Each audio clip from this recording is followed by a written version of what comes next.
ನನ್ನ ಲೆಕ್ಕದಲ್ಲಿ ಒಂದು ಗಾಡಿ ಒಂದು ಕಾರೇ ಒಂದು 50ರ ಮೇಲೆ ಇರ್ಬೋದೇನೋ. ಬೈಕ್ಗಳ ಸಂಖ್ಯೆ ಇನ್ನೂ ಗೊತ್ತಿಲ್ಲ. ನಮ್ದು ಒಂದು ಟ್ಯಾಬ್ಲೋ ಉಂಟು, ಹುಲಿವೇಷದ ಒಂದು ಫೇವರೇಟ್ ಹುಲಿ, ಅದೊಂದು ಹುಲಿವೇಷದ ಟ್ಯಾಬ್ಲೋದು ಪ್ಲಾನ್ ಉಂಟು. 30ರ ಮೇಲೆ ಹುಲಿ ಉಂಟು. ಬೊಂಬಾಟ್ ಸಿನಿಮಾ ನೋಡ್ತಾ ಇರುವಂಥ ಕನ್ನಡದ ಎಲ್ಲ ಪ್ರೇಕ್ಷಕರಿಗೆ ನಮಸ್ಕಾರ. ನಾನು ಸೂರಜ್, ಮಂಗಳೂರು. ಸದ್ಯ ನಾನು ಮಂಗಳೂರಿನ ನೆಹರು ಮೈದಾನದಲ್ಲಿದ್ದೇನೆ. ನನ್ನ ಹಿಂದೆ ನೀವು ನೋಡ್ತಾ ಇರ್ಬೋದು ಒಂದು ದೊಡ್ಡ ಟ್ಯಾಬ್ಲೋ ರೆಡಿಯಾಗಿದೆ. ಈ ಟ್ಯಾಬ್ಲೋ ಎಲ್ಲಿಗೆ ಹೋಗ್ತಾ ಇದೆ ಅಂತ ಹೇಳಿ ತೋರಿಸ್ತೇನೆ, ಬನ್ನಿ. ಸೊ ಟ್ಯಾಬ್ಲೋ ಮುಂದುಗಡೆನೆ ನಿಮಗೆ ಹಾಕಿದ್ದಾರೆ ರೂಪೇಶ್ ಶೆಟ್ಟಿ ಅವರ ವಿಜಯ ಯಾತ್ರೆ ಅಂತ ಹೇಳಿ. ನಮ್ಮ ರಾಕ್ ಸ್ಟಾರ್ ರೂಪೇಶ್ ಶೆಟ್ಟಿ ಅವರು ಬಿಗ್ ಬಾಸ್ OTTಯಲ್ಲಿ ವಿನ್ ಆಗಿ ಆಮೇಲೆ ಟೆಲಿವಿಷನ್ ಸೀಸನ್ 9ನಲ್ಲಿ ವಿಜೇತರಾಗಿ ಇವಾಗ ನಮ್ಮ ತಾಯ್ನಾಡಿಗೆ ತುಳುನಾಡಿಗೆ ಬಂದಿದ್ದಾರೆ. ಇವತ್ತು ಅವರ ವಿಜಯ ಯಾತ್ರೆ ಇದೆ. ಮಂಗಳೂರಿನ ನೆಹರು ಮೈದಾನದಿಂದ ಕುತ್ತಾರು ಕೊರಗಜ್ಜನ ದೇವಸ್ಥಾನ ತನಕ ಮಂಗಳೂರಿನಲ್ಲಿ ಒಂದು ರೋಡ್ ಶೋವನ್ನು ಹಮ್ಮಿಕೊಂಡಿದ್ದಾರೆ. ಇವಾಗ ಇನ್ನೇನು ಒಂದು ಅರ್ಧ ಗಂಟೆಯಲ್ಲಿ ರೋಡ್ ಶೋ ನಡೀಲಿಕ್ಕಿದೆ. ಸದ್ಯ ನಮ್ಮ ಜೊತೆಗೆ ರೂಪೇಶ್ ಶೆಟ್ಟಿ ಅವರ ಅಣ್ಣ ಜಯಪ್ರಕಾಶ್ ಶೆಟ್ಟಿ ಅವರಿದೆ. ಅಣ್ಣ ನಮಸ್ಕಾರ. ನಮಸ್ಕಾರ. ಇವತ್ತು ಮಂಗಳೂರಿನಲ್ಲಿ ನಾವು ರ್ಯಾಲಿ ಹಮ್ಮಿಕೊಂಡಿದ್ದೇವೆ. ಒಟ್ಟು ಎಷ್ಟು ಗಾಡಿಗಳು, ಎಷ್ಟು ಜನ ಬರುವ ಸಾಧ್ಯತೆ ಇದೆ? ನಾವು ಎಣಿಸೋದೊಂದು ಸಿಂಪಲ್ ಆಗಿ ಮಾಡುವಂತ. ಈಗ ನೋಡಿದ್ರೆ one by one car add ಆಗ್ತಾ ಉಂಟು, ಬೈಕ್ಗಳು ಆ್ಯಡ್ ಆಗ್ತಾ ಉಂಟು. ಯಾರನ್ನು ಬೇಡ ಹೇಳುವಾಗಿಲ್ಲ, ಯಾಕಂದರೆ ನಾವು ಕೂಡ ಜನಗಳಿಗೆ ತೊಂದರೆ ಆಗಬಾರ್ದಲ್ಲ ಹೋಗುವಾಗ. ಆ ಇಂಟೆನ್ಷನಲ್ಲಿ ಇಟ್ಟು ಸಿಂಪಲ್ ಆಗಿ ಕೃತಜ್ಞತೆ ಸಲ್ಲಿಸುವ ಪ್ಲ್ಯಾನಲ್ಲಿ ಇದ್ದಿದ್ದು. ಇದು ನೋಡಿದ್ರೆ ಒನ್ ಬೈ ಒನ್ ಆ್ಯಡ್ ಆಗ್ತಾ ಉಂಟು, ಕಾಲ್ ಬರ್ತಾ ಉಂಟು ನನಗೆ, ಓಡೆ ಬರಡು ಎಂಗ್ಲ ಗಾಡಿ ಉಂಟು, ಎಂಗ್ಲ ಟೆಂಪೋ ಉಂಟು ಹೇಳ್ತಾನೆ ಇದ್ದಾರೆ. ಸೊ ಈಗ ಯಾರನ್ನು ಬೇಡ ಅಂತ ಹೇಳೋ ಪರಿಸ್ಥಿತಿಯಲ್ಲಿ ನಾವಿಲ್ಲ. ಯಾಕಂದರೆ ಅವರು ಪ್ರೀತಿಯಿಂದ ಬರ್ತಾ ಇರೋದು, ನಾವೇನು ದುಡ್ಡು ಕೊಟ್ಟು ಕರೆಸ್ತಾ ಇಲ್ಲ. ಅವರ ಕೈಯಿಂದ ದುಡ್ಡಾಕಿ ಬಂದು ಪ್ರೀತಿ ತೋರಿಸ್ತಾ ಇದ್ದಾರೆ. ಸೊ ನನ್ನ ಲೆಕ್ಕದಲ್ಲಿ ಒಂದು ಗಾಡಿ ಒಂದು ಕಾರೇ ಒಂದು 50ರ ಮೇಲೆ ಇರ್ಬೋದೇನೋ. ಬೈಕ್ಗಳ ಸಂಖ್ಯೆ ಇನ್ನೂ ಗೊತ್ತಿಲ್ಲ. ನಮ್ದು ಒಂದು ಟ್ಯಾಬ್ಲೋ ಉಂಟು, ಹುಲಿವೇಷದ ಒಂದು ಫೇವರೇಟ್ ಹುಲಿ, ಅದೊಂದು ಹುಲಿವೇಷದ ಟ್ಯಾಬ್ಲೋದು ಪ್ಲಾನ್ ಉಂಟು. 30ರ ಮೇಲೆ ಹುಲಿ ಉಂಟು.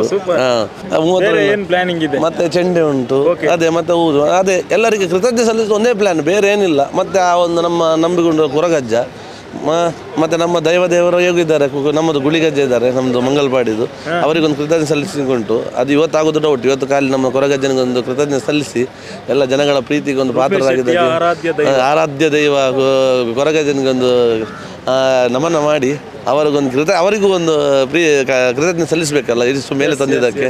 ಅದರ ಜೊತೆಗೆ ಜನಗಳ ಪ್ರೀತಿಗೂ ಒಂದು ಭಾಗ್ಯರಾಗುವಂಥ ಒಂದು ಆಸೆ ಇವತ್ತು ಅಷ್ಟೇ. ಸೊ ಯಾವ ಥರ ಪ್ಲಾನ್ ಮಾಡಿಕೊಂಡಿದ್ದೀರಿ ಅಂದರೆ ಇಲ್ಲಿಂದ ಡೈರೆಕ್ಟ್ ಆಗಿ ಹೋಗ್ತೇವೆ ಅಥವಾ ಅಲ್ಲಲ್ಲಿ ಸ್ಟಾಪ್? ಈಗ ಹೇಳ್ಬೋದು, ನಾವು ಸ್ಟಾಪ್ ಅಂತಿಲ್ಲ, ನಾವು ಹೋಗ್ತಾ ಇರೋದು. ಆದರೆ ಅಲ್ಲಲ್ಲಿ ಸ್ಟಾಪ್ ಉಂಟಂತ ನ್ಯೂಸ್ ಬಂದಿದೆ. ಯಾಕಂದರೆ ಫೋನ್ ಬಂದಿದೆ, ಅಲ್ಪೊಂತಲ್ಲೇ ಮೂಲೊಂತಲ್ಲೇ ಎಂಕ್ಲೂಲ್ ಅಂತ ಅಲ್ಲಲ್ಲಿ ನಿಲ್ಲಿಸಬೇಕು ಅಂತ ಹೇಳಿದ್ದಾರೆ. ಸೊ ನಿಲ್ಲಿಸಲೇಬೇಕಾಗ್ತದೆ. ನಾವು 2:30ಗೆ ಪ್ಲಾನ್ ಮಾಡಿ ಹೊರಡಬೇಕಂತಿದ್ದು. ಆದರೆ ಸ್ವಲ್ಪ ಕೆಲವರು ನಾವು ಸಹ ಬರ್ತೇವೆ ಅಂತ ಹೇಳ್ತಾ ಇದ್ದಾರೆ. ಅದಕ್ಕೆ ಸ್ವಲ್ಪ ವಿಳಂಬ ಮಾಡ್ತಾ ಇದ್ದೇವೆ. ಈಗ ಕೆಲವರು ಕಾಯ್ತಾ ಇದ್ದಾರೆ. ಈಗ ನೋಡ್ತಾ ಇದ್ರಲ್ಲ ಇಲ್ಲಿ ಆ ಕಡೆ ಈ ಕಡೆ, ಅದೆಲ್ಲ ಅವನಿಗೆ ಕಾಯ್ತಿರುವಂಥವ್ರು. ಸೊ ಅವರ ಬಂದ ಕೂಡಲೇ ಅವರಿಗೊಮ್ಮೆ ಪ್ರೀತಿ ತೋರಿಸಬೇಕಾಗ್ತದೆ, ಅವರತ್ತೊಂದು 2 ನಿಮಿಷ ಮಾತಾಡಬೇಕಾಗ್ತದೆ. ಸೊ ಎಲ್ಲ ಈಗ ಅಡ್ಜಸ್ಟ್ಮೆಂಟ್ ಮಾಡ್ಕೊಂಡು ಹೋಗೋದು.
Thank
you.